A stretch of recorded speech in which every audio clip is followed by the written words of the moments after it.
Welcome back. When we left off, we had finished talking about our first class, the ball class. We're going to talk a little bit more about that, and then we're going to see some more examples. So let me just remind you what the ball class looks like. So this is the full class description. Remember, again, you have a class definition. Everything that is in the body of the class that is indented belongs to that class. So every one of these functions is not a generic function that can be called by anybody. It is a member function of the ball class and can only be called by an object that is of type ball. Always, always, always, you will have to have a constructor. It doesn't actually, by the way, have to be in the first position, but as a matter of style, it usually is, because it's probably well, first of all, it's the first thing that gets called, because you always have to create an object, and you just always want to see that at the very beginning. The constructor must have the name underscore underscore init underscore underscore. The first parameter, of course, of this function and every member function should have a self. Self, of course, refers to the address of the object that will be created by the constructor. You pass in some parameters, or none, depends on what the object is, and you instantiate the data associated with the object. So again, self is the address to the object that is being created for you. You are going to populate 5 variables, x, y, vx, vy, and color associated with the position, velocity, and color of a ball. You are passing in these parameters here. Notice, by the way, that these are local parameters on the right-hand side of the assignment operator. That's just the name I passed it. And these are the variables that are associated with the object. They can be different names. They can be the same name. It doesn't matter. There's just some parameter, and what I choose to store was slightly different. No problem for us. I have a constructor. I have a number of member functions. Update position takes a time step and updates the x, y location according to the velocity. Notice that when I want to access the x, y position or the velocities, I reach into the object that is self. Where does that get populated? When I call update position, I define an object, ball1. How do I call this function? ball1.updatePosition. Okay, ball1 is the address of an object, and its address gets shoved into that self right there, and then I can reach in and grab the various data associated with that object. So here I'm accessing, here I'm reassigning to change it. Update velocity changes the velocity according to gravity. Gravity is a force working downwards at minus 9.8 meters per second squared. And so we saw, and you will see again, that if I throw a ball up, it will start to eventually come down because of the force of gravity. Animate step was simply a convenient function that we chose to write for the class that calls update position and update velocity. So here's let's just take a second to understand this function. I don't need this function. I could have told the user, look, I've got an update position and an update velocity. If you want to change the position and the velocity, call both of them. Or I could say, look, if you want to change one or the other, you can do that, but I'm also going to bundle up a functionality because that's nice. I shouldn't have, if I just want to animate and I don't want to worry about position velocity, the user has the access to that by creating a functionality for them. Could there have been more functions here? Sure, of course there could. It could have been change color.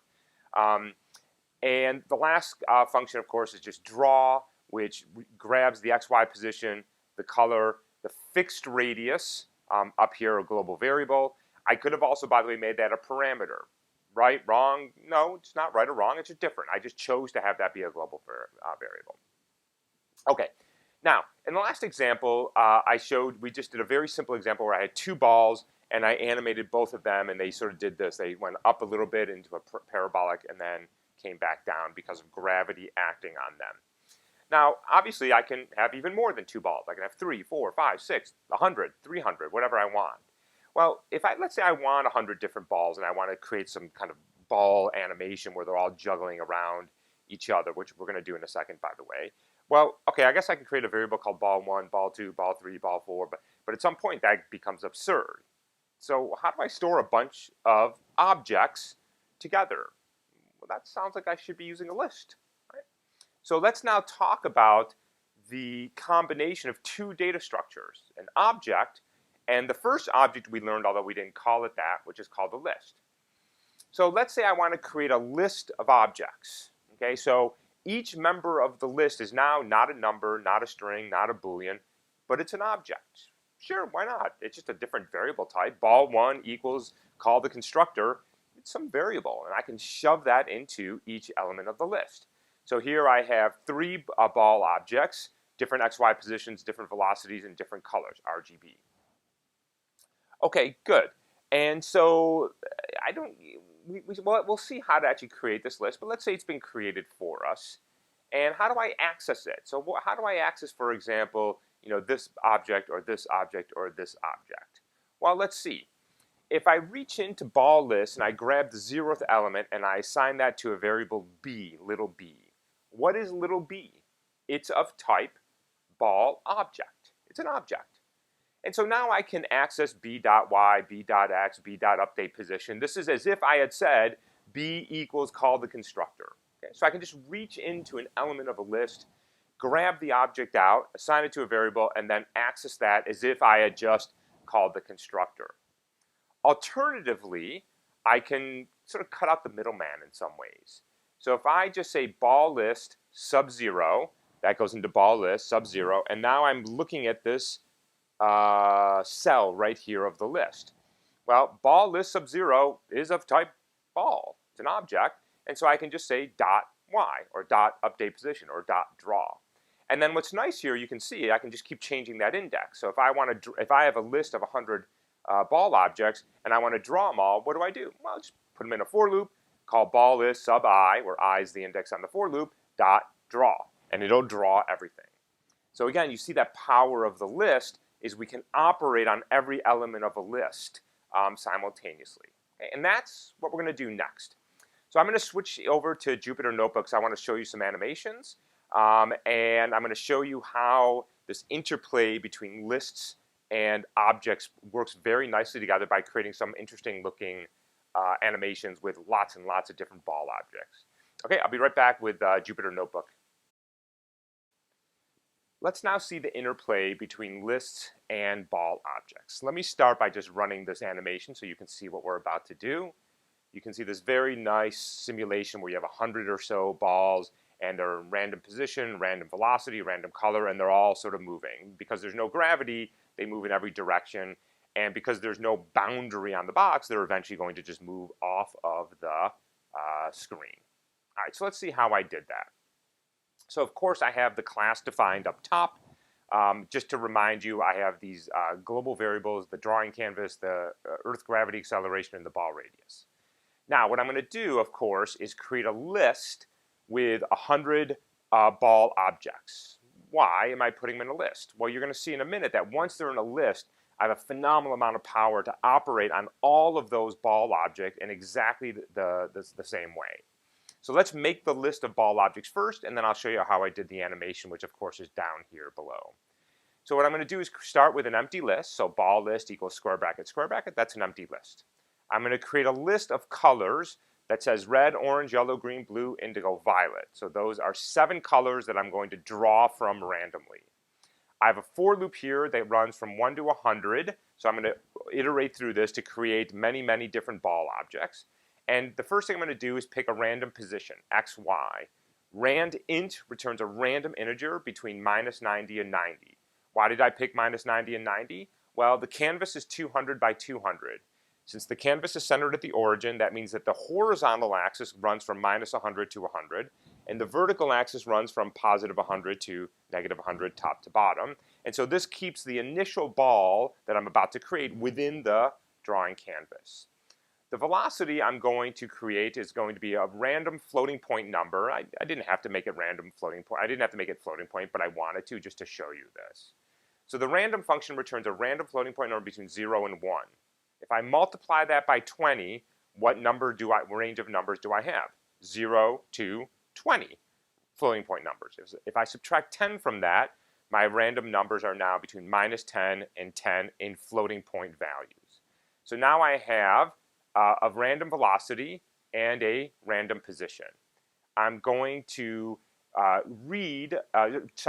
into the colors list by creating a random number between 0 and the length of the list -1. Why -1? Well, because the list is of length 7, but the indices is only 0 to 6. So I don't want to get into that 7th position because it doesn't exist. So C is now going to be a random integer between 0 and 6. And now I'm ready. I've created a position, xy. I've created a velocity, vx, vy. And I've tapped into and grabbed a color. And now what do I want to do? Well, the first thing I want to do is create a ball. How do I do that? Call the constructor. So capital B ball is a call to the constructor. I pass it x, y, vx, vy, and colors sub c. C again is an index, so I grab one of these. And remember, this is an optional parameter. If I didn't do this, all of the balls would have been colored blue. That hands back what? An object. That's what the constructor does. What do I want to do with that object? I want to shove it into the list, ball list. So I say ball list, that's that right there, of course, that is initially empty, dot append, put it to the end. Actually, I don't really care what order these are, so I could have inserted it or appended it, but append was as easy as anything else, a ball. So at the end of this, I will have a ball object, ball object, ball object, ball object, and a long list of those, right? One variable called ball list, whose every element, 0, 1, 2, 3, 4, up until the end, is of type ball. Each of those balls has its own position, its own velocity, its own color, and of course I can operate on it by simply reaching into the appropriate element of the list and calling whatever function that I want. Now let's see how I did the animation. Two parts to the animation. Same as before, I need a draw frame, and then I have my animation loops. Let's start with the animation loop.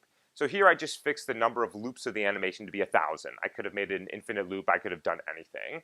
I create the canvas. I call the draw animate Jupiter with my draw frame function. That's this function up here with a delay as anim, and then I just go ahead and call draw frame. So this is exactly the same animation loop as before. Has nothing to do with objects, nothing to do with lists, nothing to do with balls. That, of course, is all going to happen up in draw frame. All right, now what do I want draw frame to do?